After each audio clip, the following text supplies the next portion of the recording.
1968, Trans Am Racing. And a special kind of car from American Motors, Javelin, was out to make its presence known.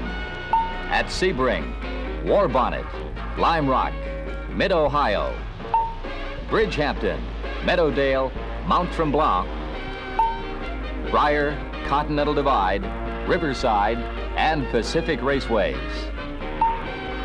The long summer of Trans Am competition and Javelin, the Cinderella car in its first season of racing established itself as a prime contender on the Trans Am circuit and the only factory entry to finish every race it started. An amazing record for an amazing automobile that was built to capture the flag. And that's what it's all about, racing. And American Motors is out to capture that flag as often as possible in 1969. Why did American Motors go racing? There are many reasons, like over 40 million. That's the number of people who went to the races last year. That's a lot of potential customers, and a lot of reasons why American Motors went racing. And racing creates the image these people are looking for. To effectively compete with personal sports cars like Camaro and Mustang, Javelin needed this image. And the more exposure we get on the track, the more ink we get where it counts. Whoever captures the flag captures a big part of this performance-oriented market. And American Motors wants a piece of this growing sports performance market. Let's take a closer look at this market. First, it is big and getting bigger. For example, in 1968, there were 867,000 units sold. That's 11% of the total car market. Worthwhile going after? You bet. And how about the buyer? Well, research shows the average sports performance buyer is between 18 and 35 years old. He's usually single. He has a good income between 8 and 13 grand, and he knows cars like nobody else. And don't discount the gals. Just look around and see how many are behind the wheel of these sporty models. They're part of this new action set. And we've got two of the hottest cars on the road, Javelin and AMX. These cars are just built for performance, to win over that big, important youth market. Now let's take a closer look at racing. The many kinds of performance events. There are, basically, 6 major types of racing events: Formula and Championship racing, speed and endurance events, sports car and stock car racing, and drag racing. Each of these events is sanctioned by one or more of the major racing organizations. NASCAR, the National Association of Stock Car Auto Racing, SCCA, the Sports Car Club of America, NHRA, National Hot Rod Association, USAC, United States Auto Club, and ACCUS, Automobile Competition Committee of the United States, the sanctioning arm of FIA, the international racing organization located in Paris, France. In formula racing, each vehicle is built to a specific formula determined by wheelbase, engine size, and minimum weight. They have open wheel, fenderless construction and fall into 4 basic classes, formulas A, B, C, and V. This year, for the first time, American Motors, in association with AIR, American International Racing Incorporated, with actor-driver James Garner as member of the board, is sponsoring vehicles in the Sports Car Club of America's Formula A road racing series called the Continental Championship. This new 13-race series, to be held annually from coast to coast, will help American Motors establish further credentials for its engineering capability. The Formula A cars will utilize a special AIR chassis designated the Garner TS5 and will be powered by modified American Motors 305 cubic inch engines similar to those used in Trans Am competition. American Motors' entry into the Continental Championship is a natural extension of its performance activities and will provide further exposure to performance enthusiasts across the country. The program calls for AIR, one of the most successful racing groups in the nation, to enter 3 cars in each Formula A Continental Championship race beginning sometime this summer.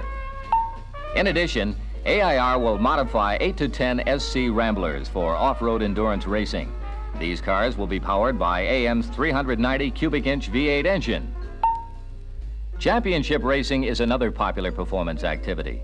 A championship car has a minimum wheelbase of 8 feet, weighs at least 1,250 pounds, and has a maximum overall length of 16 feet. Championship races are held on paved oval tracks. The most famous of these events is the Indianapolis 500, which draws over 200,000 spectators. Specifications for the Indy-type car and the Indy 500 race itself are set and sanctioned by the United States Auto Club. The Speed and Endurance event is another type of performance activity which is very important. Cars entered in Speed and Endurance events are powered either by the conventional piston-type engine or the more exotic jet and rocket engines. Every vehicle in Speed and Endurance events is handcrafted to exacting specifications in hopes that it can break existing records even to minute fractions of a second. Speed and Endurance runs are held at various locations throughout the country. The most famous is probably the Bonneville Salt Flats in Utah. In this type of event at San Angelo, Texas in February 1968, a modified AMX set 106 separate records in one of the most exciting and dramatic introductions ever of a new sports car from American Motors. Sports car racing is also sometimes referred to as road racing and is one of the most popular performance events in America. There are many classes of cars in sports car racing, ranging from open-wheel vehicles and special manufacturers' prototypes to small single-seat racers. However, let's concentrate on just one area. Sedan racing, because this is where the Javelin is kicking up the dust around the country. Sedan racing is broken into two categories. Over 2-liter vehicles such as the Mustang, Camaro, and Javelin, and under 2-liter, which includes Alfa Romeo, Lotus Cortina Ford, and Porsche. These are production cars that compete on road courses throughout the country. One of the largest sanctioned events in sedan racing is the annual Trans Am series, held nationwide from early spring to early autumn. The 1969 Trans Am schedule is already set for these tracks, starting at Michigan International Speedway on May 11 and roaring to a finish at Kent, Washington on October 5th. Trans Am cars are basically stock. Street-type cars with engines no larger than 305 cubic inches, a wheelbase up to 116 inches. This year's Javelin entries in Trans Am have a 290 cubic inch engine modified to 304 cubic inches and 4-speed transmissions. The cars will be prepared by Ron Kaplan, considered one of the finest automotive technicians in the business at his Chicago shop. This season, his Javelins will be competing against Mustangs, Firebirds, and Camaros. Another campaign in the Trans Am this year will provide even more product exposure for Javelin and American Motors. It will help create added interest in this car among youthful spectators, along with the next type of performance activity: stock car racing. As sanctioned by the National Association for Stock Car Auto Racing, vehicles in 5 different classes compete annually in over 1,000 races. The 2 most popular stock car racing series are the Grand National and Grand Touring races held each year throughout the country. Grand National cars are intermediate and standard size, late model sedans with a minimum weight of 3,900 pounds and engine displacements up to 430 cubic inches. These races are held in nearly every area of the United States, but 6 of the 7 superspeedways are located in the South at Daytona, Atlanta, Charlotte and Rockingham, North Carolina, Talladega, Alabama, and Darlington, South Carolina. The 7th major speedway is the Michigan International at Irish Hills, Michigan. These Grand National Supers attract crowds of 50 to 75,000 or more, competing strongly with football, baseball, and other sports activities for spectator interest. In 1968, a new division of stock car racing was organized. The NASCAR GT Grand Touring Circuit, comprised of smaller, late-model sporty sedans like Javelin, Mustang, Camaro, and Firebird. NASCAR GT races are held on some of the same oval courses as the Grand National Series, with major events at Daytona, Charlotte, and Talladega. NASCAR entries have many of the same basic specifications as Trans Am cars. The engine in a GT vehicle can be larger, but must be de-stroked to a maximum 305 cubic inch limit.